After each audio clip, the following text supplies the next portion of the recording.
Sura ile ya 30 na mstari wake wa 15 hata mstari wa 19 na 20. Saidie kusoma rafiki yangu evangelist.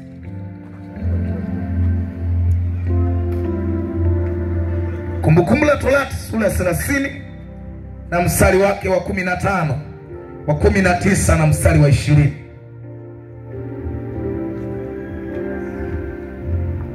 Sikiliza tu kwa makini. Kumbukumbu la Torati 30 ndio mstari wa 15. Ndio. Ninasoma kwa jina la Yesu kama ilivyoandikwa. Amen. Angalia, nimekuwekea leo mbele yako uzima na mema, ndio, na mauti na mabaya. Ndio. Kwa hivi ni kuagizavyo leo kumpenda Bwana, ndio, Mungu wako, ndio, kuenenda katika njia zake na kushika maagizo yake, ndio, na amri zake na hukumu zake, upate kuwa hai na kuongezeka. Bwana Mungu wako apate kukubariki katika nchi uingiao kuimiliki. 19 nenda. Mstari wa 19 nasoma. Ndio. Nazishuhudia mbingu na nchi, ndio, juu yenu hivi leo, ndio, kuwa nimekuwekea mbele yako, ndio, uzima na mauti, ndio, baraka na laana. Basi chagua uzima ili uwe hai, ndio, wewe na uzao wako. Ndio. Amen. Mstari wa 20 malizia. Amen. Mstari wa 20. Ndio. Kumpenda Bwana Mungu wako, kuitii sauti yake na kushikamana naye, kwani hiyo ndiyo uzima wako na wingi wa siku zako, upate kukaa katika nchi Bwana aliyowapia baba zako Ibrahimu na Isaka na Yakobo kuwa atawapa. Amen. Amen. Jamani, Mungu alibariki neno lake. Amen.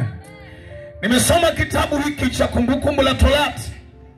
Kabla sijaanza kukuelezea mpendwa katika Bwana, siku ya kwanza mtumishi wa Mungu alisimama akahubiri kwa habari ya kukimbilia kwa Yesu ili uwe salama. Ndio. Lakini siku ya pili mtumishi wa Bwana tena akasimama akazungumzia kwa habari ya ukombozi unaopatikana katika jina la Yesu. Lakini mtumishi wa Bwana wa jana akafundisha na akahubiri akasema kwa habari ya ufufuo wa Yesu Kristo. Amen. Jamani, Bwana asifiwe. Amen. Sasa mimi leo nitafundisha, kama unaandika au unaweza ukakalili kitu kinasema hivi: njia ya uzima wa milele na njia ya mauti ya milele. Bwana asifiwe. Amen. Njia ya uzima wa milele na njia ya mauti ya milele. Nianze kwa utangulizi kidogo. Ndio. Ukianza kusoma kitabu cha Kumbukumbu la Torati, utaona Musa anajaribu kuwaeleza kizazi kipi ambacho kilizaliwa wakati wako jangwani, wakati wanatoka Misri wanaelekea kwenye nchi yao ya ahadi. Ndio. Ukianza kusoma mwanzo wa hichi kitabu cha Kumbukumbu la Torati, utaona Musa anawaelekeza hiki kizazi kipya, maana baba zao wengine wengi walifia kule njiani ambako walikuwa wanateseka. Mungu aliwafanya wazunguke kwa muda mrefu kwa sababu ya mioyo yao iliyokuwa migumu. Jamani, Bwana asifiwe. Amen. Biblia inasema ndio, Musa akaanza kuambia wale vijana wa kizazi kipya, ndio, kama kizazi chetu cha leo, kuanzia mwaka wa 98 mpaka sasa hivi tunaita Gen Z, yani vijana ambao wamezaliwa kwenye hichi kipindi na mifumo mbalimbali inawataka waishi kwa hiyo mifumo. Ndio. Na mifumo ya dunia hii ama kwenye nyakati hizi inataka hawa vijana Gen Z waishi kulingana na mifumo hiyo. Jamani, Bwana sifiwe. Amen. Sasa Musa akaanza kuambia wale kizazi kipya, akaambia jamani, chagueni hivi leo. Chagueni uzima, chagueni yaliyo mema. Ndio. Maana yake ni nini? Nasema ili mtu aishi maisha ya milele lazima achague kuishi katika wema ama kuishi katika hali ya utaua unaompendeza huyu Mungu aliye hai. Ndio. Jamani, amina. Amina. Lakini nasema kama mtachagua mabaya, maana yake mnajitengenezea mauti, na hiyo mauti itakuwa ni ya milele. Maana yake mmemkataa Mungu huyu ambaye aliwatoa baba zenu kule Misri, na hapa anatarajia kuwapeleka kwenye nchi ya ahadi. Jamani, amina. Amen. Musa anawaambia wale vijana wachague. Jamani, Mungu atusaidie sana. Amen. Hili neno limekuja kwa ajili ya kutusaidia watu wa Ikonongo na viunga vyake. Ndio. Mchungaji amesema vizuri, amesema kuna watu wanatusikia, na mimi ndivyo ambavyo ninaamini. Kuna watu wanatusikia wamekaa majumbani kwao. Wapendwa, sikiliza, mwanadamu ametengenezewa njia mbili baada ya mwanadamu kuanguka kwenye ile bustani ya Edeni. Biblia inasema Mungu mwenyewe akajitabiria akasema, nitakwenda kumwokoa mwanadamu. Ukisoma kitabu cha Mwanzo sura ya 3 na mstari wa 21, Biblia inasema baada ya Adam na Hawa kuanguka katika dhambi, walivyoanza kujiona wako uchi, Mungu aliua mnyama mmoja kwenye ile bustani, akamtoa ngozi akamvika mwanadamu wa kwanza. Ile ilikuwa ni unabii ya kwamba mwanadamu, hata kama umenikosea, lakini kuna siku moja nitakuja kukukomboa wewe na vizazi vyako, wewe na ndugu zako. Jamani, Bwana asifiwe.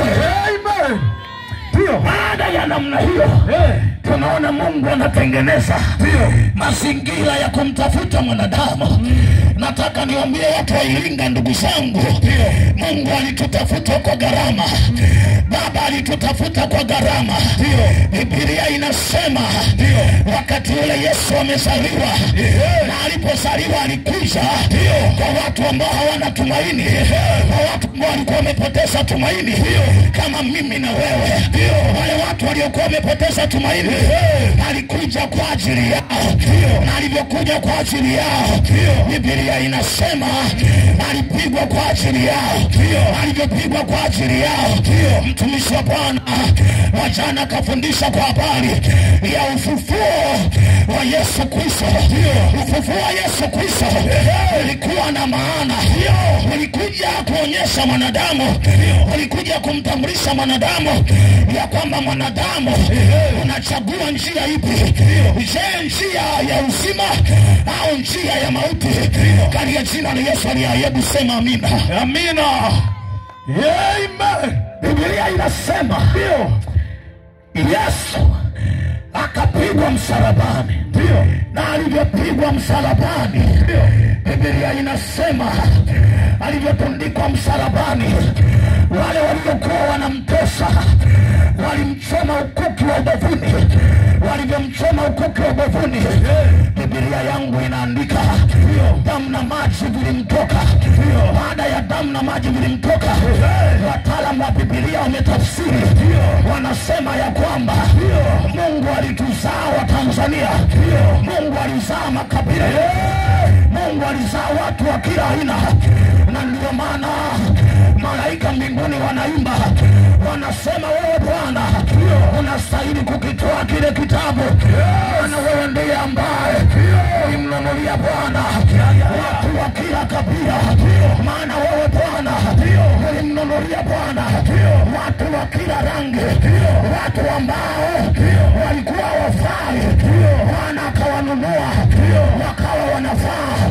Maana yake Bwana akaonyesha akasema, jamani, nimekuja kuwaokoa, lakini ninawaachia eneo la maamuzi kwa mwanadamu. Ndio. Chungaji, naomba niteremke hapa kwa ruhusa yako. Amen. Bwana asifiwe jamani. Amen. Bwana asifiwe. Amen. Biblia inasema hapo mwanzo Mungu alikuwa amemuumba mwanadamu, alimwachia eneo la maamuzi jamani. Alimwambia mwanadamu, naweza nikafanya jambo lolote, lakini jambo la kufanya maamuzi ni la kwako mwenyewe. Mungu kwa kutupenda wapendwa, huwa analeta kwanza maelekezo. Anaanza kumwambia mtu mmoja kwamba hebu angalia sana dhambi na kuotea mlangoni. Mungu alimwambia Kaini, akasema mwanangu Kaini, angalia hiyo dhambi inakuotea mlangoni. Kaini akachua portion ya kufanya maamuzi. Biblia inasema baada ya hapo Kaini alishupaza shingo yake. Aliposhupaza shingo yake akaua mdogo wake na ndugu yake. Alivyomuua mdogo wake, Biblia inasema Mungu akumfunga kamba Kaini kana kwamba amzuie kwenda kufanya dhambi. Mungu alichokiacha kwa mwanadamu, aliacha eneo la maamuzi. Na ndio maana wapendwa katika Bwana, watu wa Ikonongo, ninawatangazia hivi, fanya maamuzi leo. Ni wapi unataka kwenda? Fanya maamuzi leo. Ni njia ipi unataka kuiendea? Fanya maamuzi leo. Ni njia ipi unataka kuiendea? Kama utachagua uzima, chagua na kuishi maisha ya utaua. Kama utachagua mauti, maana yake umechagua kuishi maisha ya uovu kiwa duniani. Hebu semeni amina kama mnanielewa. Haya, amekuletea njia ya kufanya uchaguzi. Ninampenda Yoshua sura ya 24 na mstari wa 15. Biblia inasema aliwaambia Yoshua wana wa Israeli, akasema chagueni hivi leo ni Mungu yupi mtakaye mtumikia. Lakini Yoshua akasema mimi na vijana wangu na watoto wangu tutamtumikia Bwana aliyetutoa Misri. Huyo ndiye ambaye tutakaye mtumikia. Nimekuja na wito wa pendo wa Ikonongo. Ninakuuliza, chagua leo ni Mungu yupi utakaye mtumikia. Chagua leo ni njia ipi utakayoipita. Ninapenda kitabu cha Kumbukumbu la Torati mstari wa sura ya 30 na mstari wa 20. Biblia inasema Musa na washauri wale watu wa kizazi kipya, anasema ni heri ukachagua kuishi kwa utaua ili ukaishi uzima wa milele. Kwa mstari huo nina ujasiri wa kuambia watu wa Ikonongo, ili mkachagua kuishi maisha ya utakatifu ili tukaishi maisha ya umilele na umilele katika jina la Yesu aliye hai. Hebu sema amina. Amen. Haya, tuchague leo kuishi maisha ya utakatifu. Ngoja nikwambie, wakati niko level kidato cha kwanza hadi kidato cha 4, mzee wangu alienda kufungua kanisa huko, akaniacha nikiwa darasa la 5. Walitulea kwenye mazingira ya kumpenda Mungu aliye hai. Mungu ambaye wewe unamkataa, lakini sisi anatusaidia. Tunapomuita yeye anaitikaga.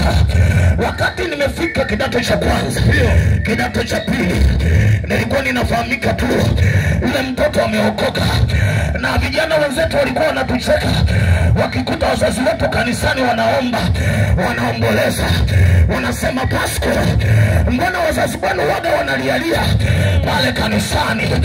Walikuwa hawaelewi yamkini yale machozi yalivyokuwa yanatoka ni kwa sababu wanawalilia wao. Biblia inasema Mungu Yesu alivyokaribia mji wa Yerusalemu alitoa machozi, aliulilia mji wa Yerusalemu. Na sisi ni tabia yetu, kuna muda tukilia yamkini tunaililia Tanzania na vizazi vyake, yamkini tunakulilia wewe mwenye dhambi, yamkini tunakulilia wewe ambaye ulishajikatia tamaa ukasema mimi sioni mwanga. Lakini Biblia inasema njoni kwake ninyi nyote msumbuka na wenye kulemewa na mizigo, mimi nitawatua katika jina la Yesu aliye hai. Nishangilia Bwana sasa. Amen. Haya. Sikiliza. Biblia inasema mwanadamu alivyokuwa amemkosa Mungu. Kitabu cha Yohana sura ya 3 na mstari wa 16. Biblia inasema kwa maana anasema jinsi kwa namna ambavyo dunia ilikuwa, kwa namna ambavyo dunia ilikuwepo, Mungu akaupenda ulimwengu. Alivyopenda ulimwengu, hakukaa kimya. Alivyopenda ulimwengu, Biblia inasema akamtoa mwanawe pekee. Yeyote yule atakayeamini, yeyote atakaye muamini huyo atakuwa na uzima wa milele, lakini atakaye mkataa huyo atahukumiwa. Ushauri wangu leo, jamani, chagueni njia ya uzima wa milele. Jamani, chagueni njia ya uzima wa milele. Ushauri wangu watu wa Iringa, chagueni leo kuishi maisha takatifu kwa jina la Yesu. Hallelujah. Sema amina. Amen. Sema amina tena. Amina. Naipenda Biblia. Warumi sura ya 6 na mstari wa 23. Biblia inasema, kwani hamjui jamani, mshahara wa dhambi siku zote huwa ni mauti, lakini karama ya Mungu ni uzima wa milele. Atakayechagua kuishi maisha ya dhambi amechagua kuishi maisha ya mauti milele. Mchungaji wangu, nataka nikutie moyo. Unajua sisi hapa, watu wengine wanaweza ukawa na tudharau, wanasema wale vijana hivi wamekosa kazi. Sikiliza, hatujakosa kazi mwanangu, tuna kazi tunafanya, lakini tumemtii Bwana. Japokuwa tu tunapokuja kufanya injili, yamkini kuna mmoja atafikiria toba. Biblia inasema Bwana sikana kwamba sioni dhambi na maovu zinazofanyika kwenye dunia hii, ila Bwana aliacha tu. Yamkini kuna watu watafikiria toba, watafanya maamuzi ya kuchagua kuishi maisha ya utaua, ili siku moja wakaishi maisha ya umilele, wakaishi maisha ya umilele. Natamani niwaambie vijana wenzangu, tuliookoka, watu wasikutishe, watu wasikuseme vibaya. Biblia inasema Mungu anawapenda watakatifu wote waliopo duniani. Maana ya mstari huu, kuishi utakatifu inawezekana. Kama ukiwa kijana, ukiwa peke yako, unaweza kuishi maisha ya utakatifu. Hebu sema amina. Amina. Biblia inasema Yusufu yuko kwenye mazingira ya dhambi, yuko peke yake, alafu yuko na mke wa Potifa. Shetani alikuwa ni mjinga sana. Yule mwanamke akamtamani Yusufu, akafikiria ya kwamba, sikiliza, tabia ya Waisraeli, mtoto akizaliwa anaanza kufundishwa, wanaanza kumnong'oneza kwenye sikio ya kwamba mwanangu Yusufu au mwanangu Clinton, wewe umezaliwa madhabahuni mwanangu, hautatenda dhambi tena, hautatenda dhambi kama. Na ndio maana wale akina Meshaki na wenzake, akina Danieli na wenzake, walikataa hadharani dhambi, walikataa kula vile vyakula, kwa sababu vile vyakula vilitengenezwa na mivingo ya kule Babeli. Wakagoma kwa sababu masikio yao, wazazi wao na mama zao walikuwa wanawaambia, wanangu, nyinyi mmezaliwa, hamtamtumikia Bwana siku zenu za maisha yote. Kwa jina la Yesu. Biblia inasema Yusufu akatamaniwa na mke wa Potifa. Alivyotamaniwa Yusufu, Biblia inasema Yusufu alikuwa mzuri mwanangu. Jamani, sikiliza nikwambie, unajua watu waliookoka, Bwana siku zote mafuta mabichi ya leo Bwana huwa yanakaa juu yao. Mahali anakwenda anapata kibali, mahali anakwenda anapata watu wa kumsaidia. Jamani, Bwana Yesu asifiwe. Yule mke wa Potifa akamtamani, alivyomtamani ya kuelewa Yusufu amefundishwa dhambi ni mwiko kwako, dhambi ni mwiko kwako. Si moja yule mwanamke akamtega namna hii. Alivyomtega mwanangu Yusufu, alijiambia moyoni mwake, akasema, nitaufanyaje ubaya wa namna hii nimkosee Bwana wangu, nitafanyaje ubaya wa namna hii nikose maisha ya umilele? Hapana, sitafanya dhambi. Ninatangaza wapendwa, heri tukubali kuchagua maisha ya utawa. Siku moja jamani, tukutane mbinguni kwa Bwana. Haleluya, haleluya, shangilia Bwana. Siku moja tukutane mbinguni kwa Bwana.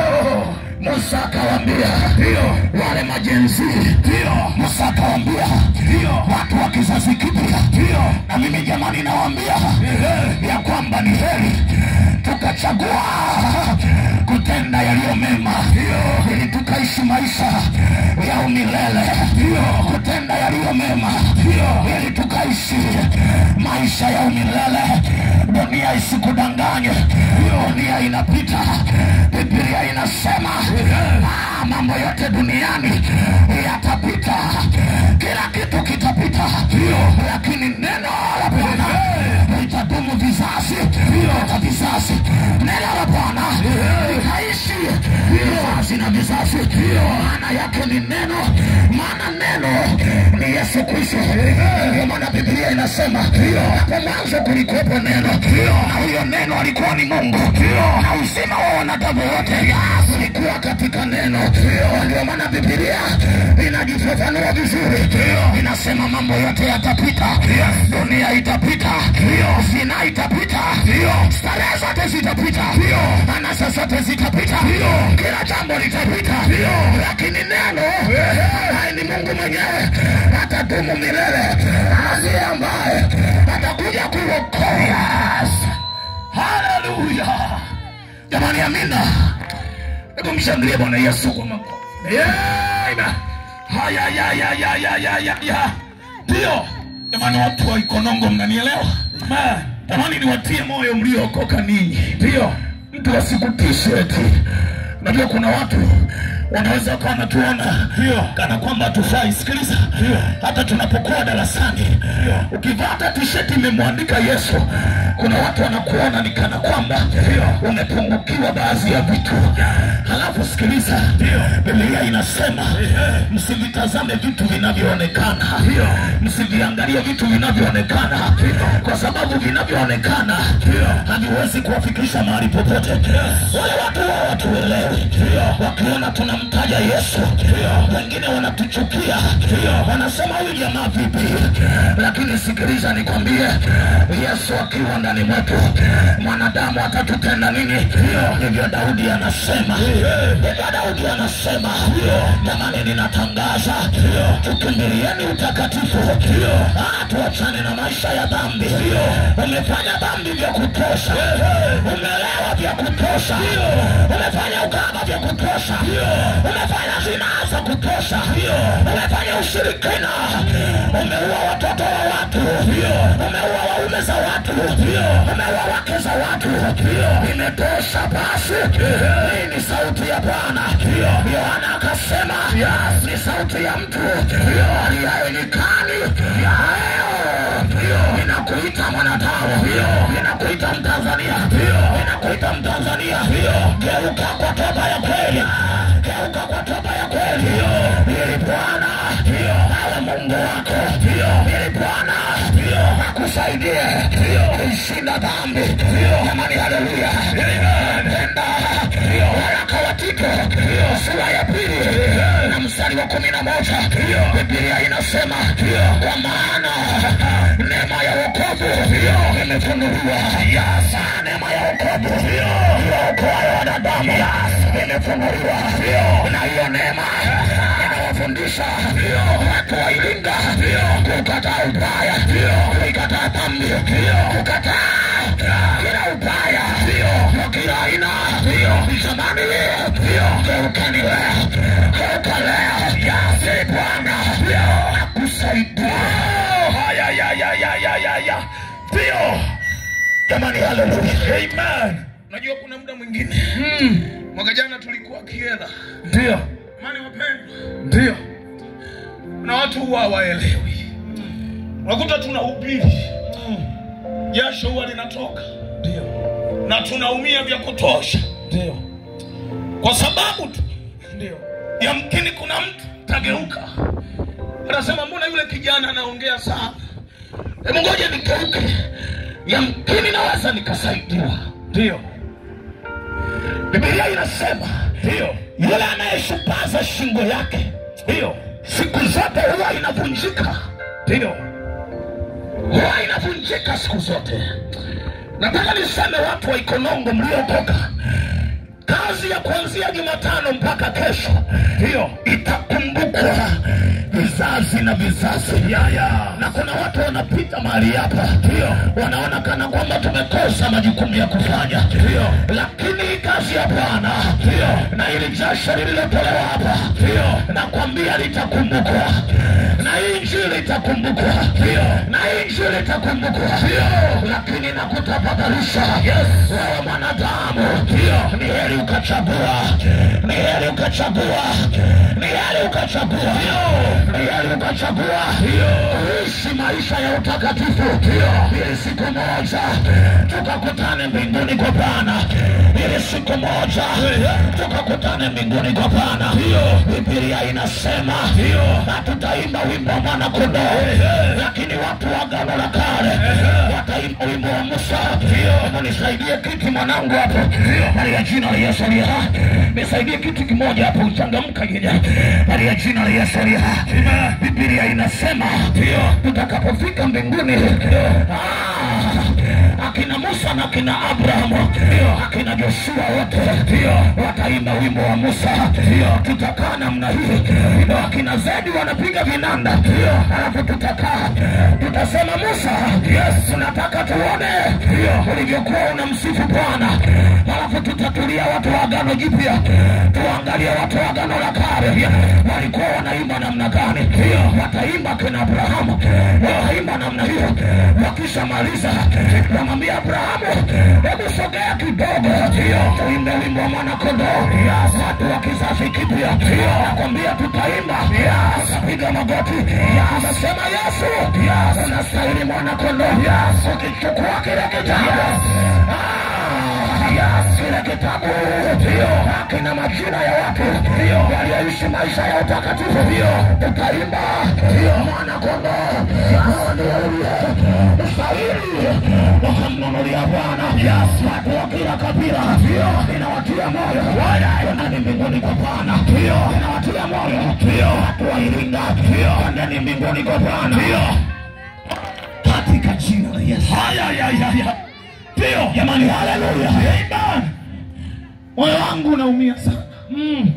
Nikaa nazungumza na vijana wangu, ndio nasema wakati tumefika siku ya Jumatano, tumeenda kushuhudia pale. Wakati tumeenda kushuhudia, ndio kuna mtu mmoja tukamkuta anafua. Alikuwa ni mama. Alivyotuona tulikuwa nimevaa t-shirt moja imeandikwa mpokee Yesu ili uwe huru. Ndio alivyotuona tukajua watu ni wameokoka. Anakumbuka Makonda. Ndio tulivyofika pale hakutaka kutupa space ya kuongea. Ndio hakutaka kutupa nafasi. Baada ya kugundua kumbe alikuwa kuna dini moja ndio wanajiita Jehovah Witness. Ndio Swahili nafikiri umenielewa. Ndio sasa yule mama akawa anatupa maswali. Ndio hataki kutupa gepu tuongee. Ndio sikiliza, kuna watu jamani wanaingangania dini. Ndio tuliwakuta vijana fulani wakasema mimi nilitamani kuokoka mwaka fulani, lakini nilivyookoka baba yangu alikuwa ni mtoto wa mama mdogo, akaniambia mwanangu Rashidi, usije ukasubutu kuokoka, usije ukasubutu kuokoka. Yule jamaa anatamani kuokoka, lakini baba yake alishakufa. Alimwambia ole wa kwako uje uokoke, dini ambayo umeikuta ni hiyo, utaishi kwenye hiyo dini. Sikiliza jamani wanadamu, nimejifundisha kidogo kwa habari ya dini. Dini ni mpango wa mwanadamu wa kumtafuta Mungu huyu, lakini wokovu peke yake, wokovu peke yake ni mpango wa Mungu Mungu mwenyewe wa kumtafuta mwanadamu. Na ili ufike mbinguni ni lazima uwe umeokoka, ni lazima uitwe mlokole. Na ukiitwa mlokole tutakufundisha namna ya kuishi. Utaachana na mabaya yote, utaachana na dhambi za kila aina. Jamani wapendwa, na ndio maana kitabu cha Matendo sura ya 4 mstari wa 12 Biblia inasema hakuna wokovu kwa mtu awaye yote, hakuna kwenda mbinguni kwa mtu awaye yote isipokuwa ni kwa Yesu aliye hai, isipokuwa ni kwa Yesu aliye hai.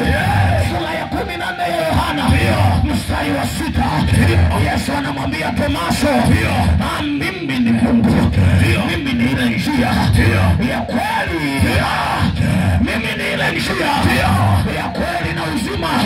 Mtu hawezi akaja kwa Baba yangu, maana yake mtu basi akaishi maisha ya uzima wa milele asipokubali mpokea Bwana na Mwokozi wa maisha yake. Ninatangaza leo, ni heri ukakubali. Ninatangaza leo, ni heri ukakubali.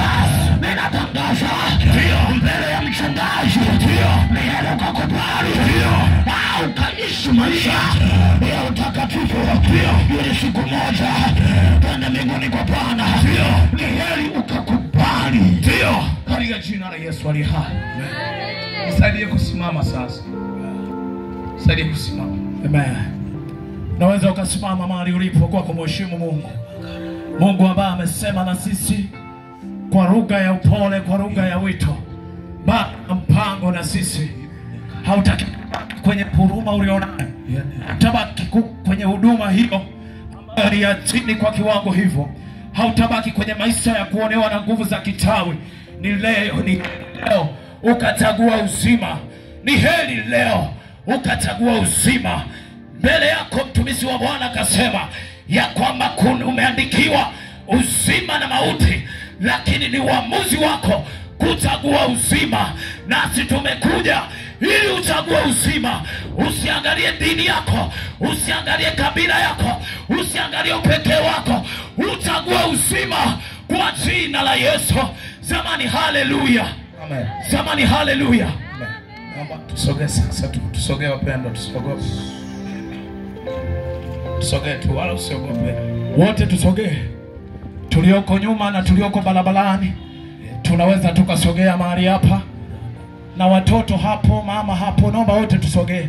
Dada yangu, naomba tusogee. Neema ya Bwana ni kubwa sana kwa ajili ya kubadilisha kizazi hiki ili tuwe wa milele. Naomba upande wa kule wa huduma tuende tuwasogee watu wa Mungu. Hao ndio tumekuja ili wawe na uzima. Sogea tu. Endelea kusogea. Dada yangu, ninaomba sogea. Hakuna njia nyingine ya kupata uzima ni kutii sauti ya kuambia usogee. Kwa uamuzi sogea mahali hapa, na mkono wa Bwana uko kwa ajili ya kuhudumia katika jina. Amen. Amen. Bwana asifiwe jamani wapendwa. Mungu anatupenda sana. Ndio maana napoleta hizi habari njema wapendwa, ni kwa sababu ya sisi wanadamu. Mungu anatupenda sana. Sasa nisikilize tunapomaliza. Funika tu macho yako alafu nikuombee kwa dakika moja. Funika tu macho yako. Baba, katika jina la Yesu aliye hai, wewe ni Baba utakayedumu vizazi na vizazi. Sisi tumehubiri, lakini anayeokoa ni wewe. Hawa watu waliosogea hapa na wengine wanaonisikia, ninatuma neema ya wokovu kwenye mioyo yao. Ninatuma neema ya wokovu katika jina la Yesu aliye hai. Ile roho inayozuia, inaweka moyo wa kusita sita, huyu mwanamke asigeuke, ninaiondoa hiyo roho katika jina la Yesu. Ninaiondoa hiyo roho katika jina la Yesu aliye hai. Amen. Pia umefunika macho yako. Kama kuna mtu anasema jamani, mimi nimesikia hizi habari, ni heri leo nichague kuishi maisha ya utakatifu ili siku moja nikamuone Baba aliye hai. Inua mkono wako tu kwa unyenyekevu. Uliyesema nisaidieni sasa huduma wa watu walionyesha. Wanasema nimechagua. Leo nimesikia habari njema.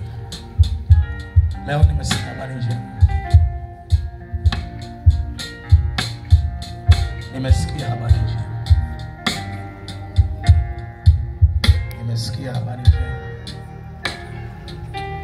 Wanasema nimesikia habari njema. Natamani nimpe Yesu maisha yangu. Bwana Yesu.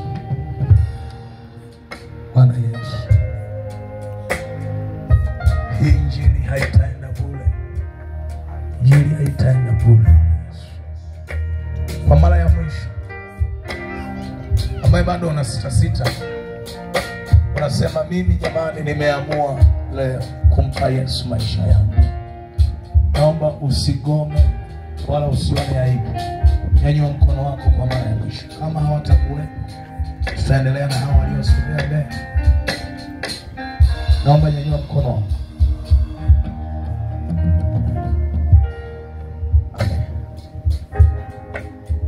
Naomba tuombe na hao watu. Sasa wewe umesogea, ninaomba nifuatishe maneno haya.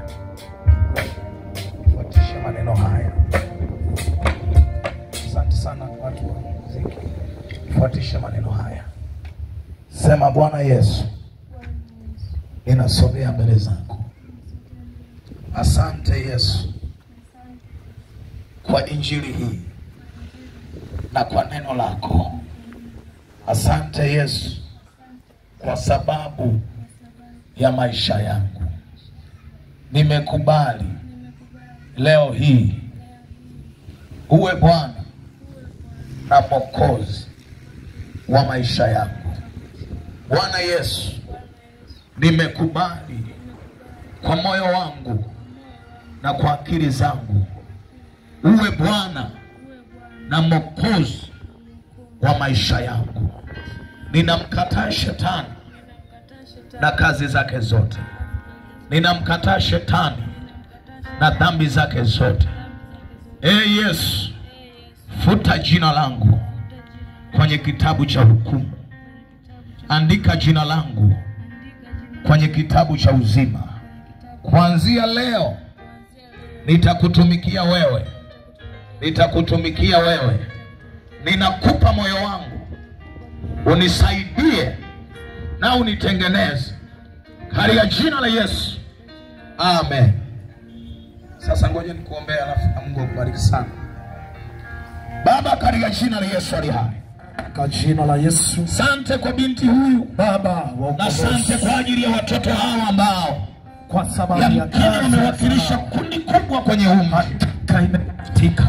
Yesu aliye hai. Baba, Bwana, asante kwa hizi nafsi kwa kazi ya msalaba. Bwana, ninamweka wakfu sasa mikononi mwako kwa kazi. Naomba Bwana endelea kumsaidia na kumsaidia kuanzia leo. Bwana msaidie kuanzia leo. Bwana msaidie atadumu Bwana katika wokovu kwa kazi ya msalaba. Siku moja nitakutana naye nitadamu atakiri kwenye maisha ya wokovu katika jina la Yesu. Siku moja Bwana katika jina la Yesu nitaonana naye katika jina la Yesu. Ninamuweka katika jina la Yesu. Ninalitia yako aina yoyote ya nafsi zao jina la Yesu yako Baba. Bwana zuia nafsi zao Bwana sishana Yesu katika jina la Yesu wa Nazareti. Asante kwa ajili yao watoto Bwana, ninakushukuru kwa ajili yao Bwana. Ninaomba watunze na wawezeshe katika jina la Yesu. Hao watoto wataishi maisha ya takatifu watakapokuwa vijana, hata watu wazima wataikumbuka injili. Jina la Yesu, jina la Yesu, jina la Yesu. Bwana, ninakushukuru. Wote tuseme amen. Wahudumu, naomba wasaidia watoto, naomba mnisaidie na huyu binti. yote aende pale ndani.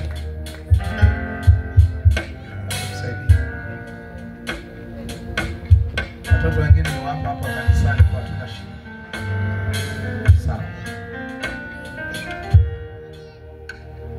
Naomba sasa tuombe kwa ajili ya watu ambao ni wagonjwa, wanasumbuliwa labda na changamoto ya aina yoyote. Naomba tuombe na watu wa aina hiyo. Kama yupo na usiogope sasa. Tumekwambia kukoka umegoma. Kama una changamoto ya aina yoyote, umekuja hapa tukuombee, naomba usogee mbele. Mara ya kwanza naomba usogee mbele. Kwa mara ya pili naomba usogee mbele tena. Kwa mara ya tatu nafikiri hawapo. Bwana asifiwe. Amen. Sasa tumalizie kwa dakika 10 namna hii. Ndio. Hebu naomba praise kwanza tuabudu kidogo, nataka tuombe tu kama dakika kadhaa hivi. Dakika 5 mpaka 10 zinatutosha tutakuwa tunamaliza. Imbeni wimbo. Msalaba ndio asi. Naomba tu usiondoke. Tuombe tu kidogo kwa ajili ya mji wetu. Tutakuwa tunamaliza. Asili ya mema tutatua mizigo hapo. Tuna uzima furaha daima. Joni kafurahini. Come on. Itaka.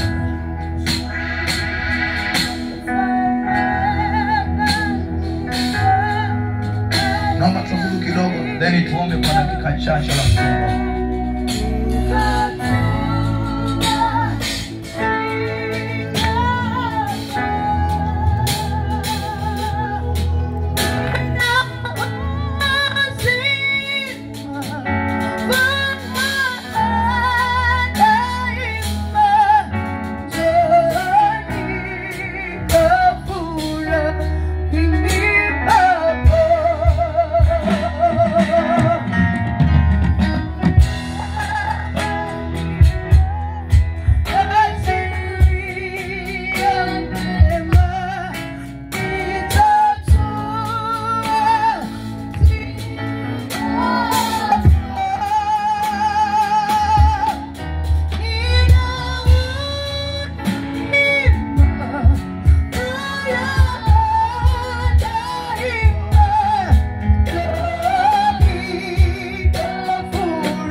natamani muombe.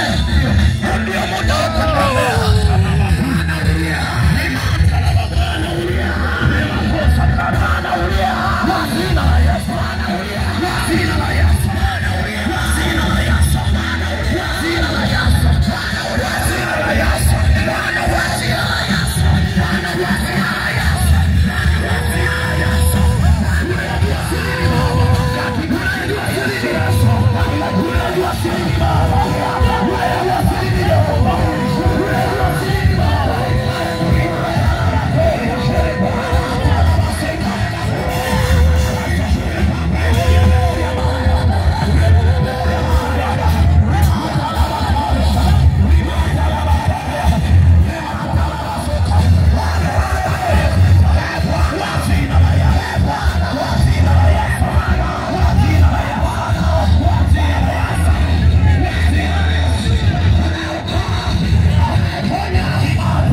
Tunapomaliza inua mkono wako juu. Tunapomaliza inua mkono wako mmoja juu.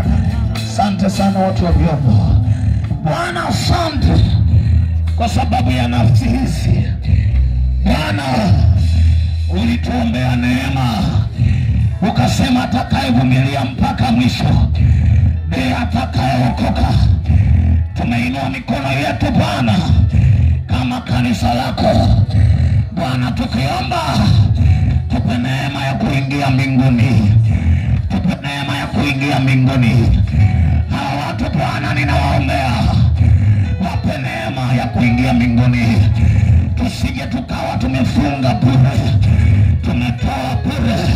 Bwana tupe kujitathmini, tupe kujikagua sisi wenyewe, ili siku moja Bwana tufurahie maisha yetu ya wokovu. Daudi akasema Bwana rejesha furaha ya wokovu. Bwana rejesha furaha ya wokovu kwa watoto wako. Katika jina la Yesu aliye hai. Kama kuna mtu alikata tamaa, Bwana inua moyo wake, inua nafsi yake, inua nafsi yake, inua nafsi yake. Bwana tunapotoka hapa, na siku ya kesho ni siku ya ibada. Usiku wa leo tengeneza mioyo ya ibada Bwana. Tutakapokusanyika kesho, tukuabudu katika hali ya uzuri na utakatifu wako. Katika jina la Yesu aliye hai.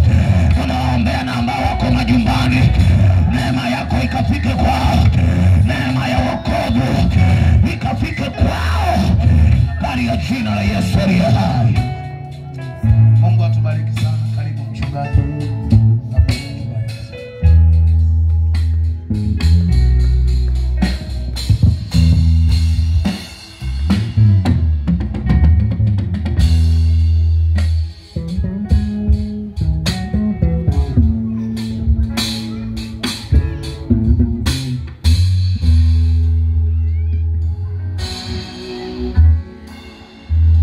Bwana Yesu apewe sifa.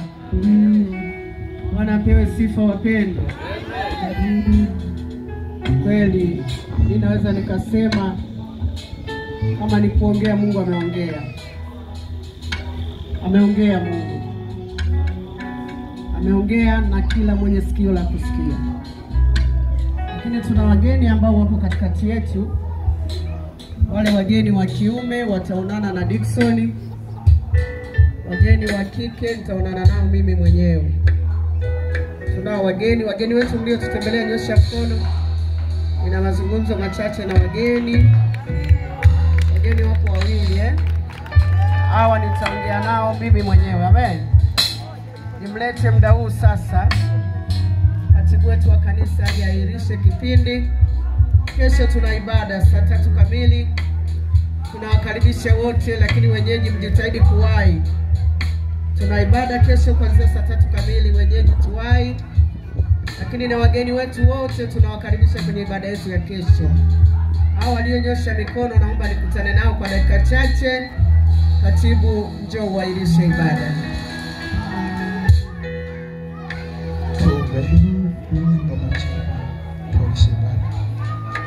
Baba yetu na Mungu